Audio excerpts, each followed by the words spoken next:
Oh hi, I'm Eva and welcome to my closet. Today we're talking style and today we're talking belts. Now as you see, this dress is fairly shapeless. I mean, it's nice, it's got embroidery, has a nice little stud up on the side, but it doesn't really have a lot of shape to it, and that's where a belt comes in.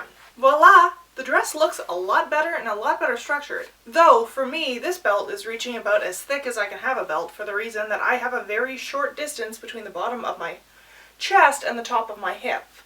My hip is here, my chest is here, and my ribs end here. So I really only have about an inch of leeway for my vertical bending, and if I were to go with a much larger belt that had a lot of structure to it, I wouldn't be able to bend anymore.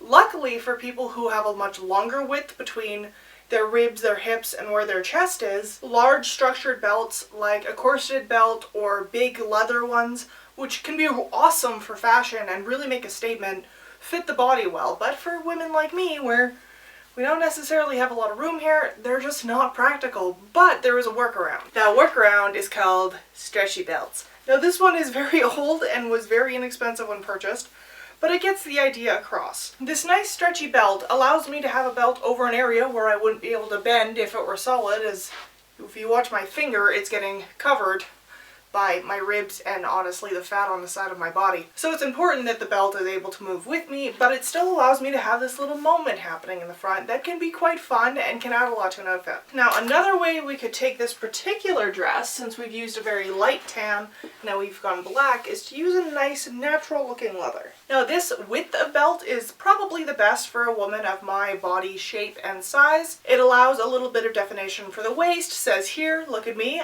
I'm a round. But it isn't so large that it inhibits mobility. I can have it sitting wherever I want because it won't inhibit my mobility. Also, having that natural tone does have a little more of a matured look to it.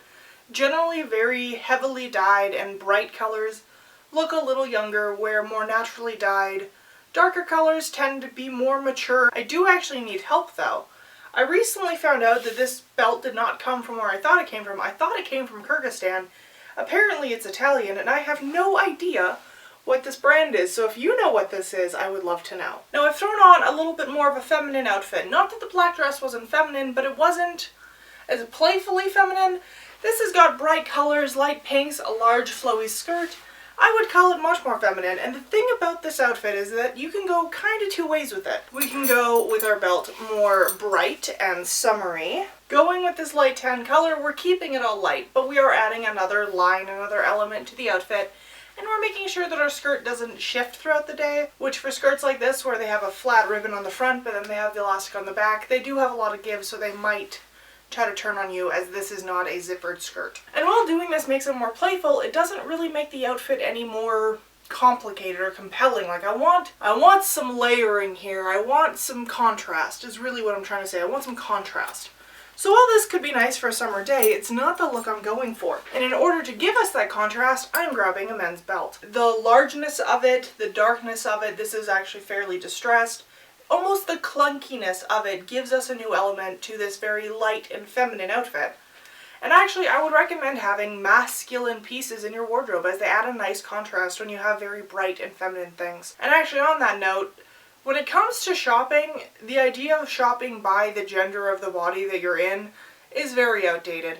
The fact is that companies often don't make clothing for a specific gender as much as they make it for a specific body type. So if you're in a store and the women's clothing isn't fitting you properly, take a walk over to the men's side and see if it'll fit you better. I know personally, women's shirts almost never fit my body properly.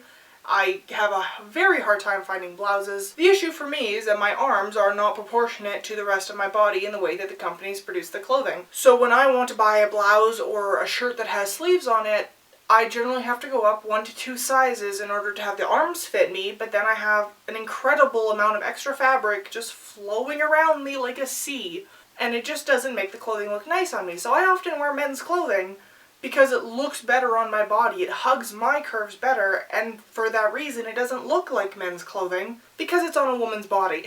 Shop whatever makes you the most comfortable, whatever makes you feel the most confident, no matter where it's coming from. If you feel good in it, it's the best thing for you. Alright, well that brings us to the end of this video. I hope you enjoyed. I hope you learned something, and if you have any tips or tricks that you'd like to share about belts and putting together outfits, please leave them in the comments for everyone else to be able to enjoy.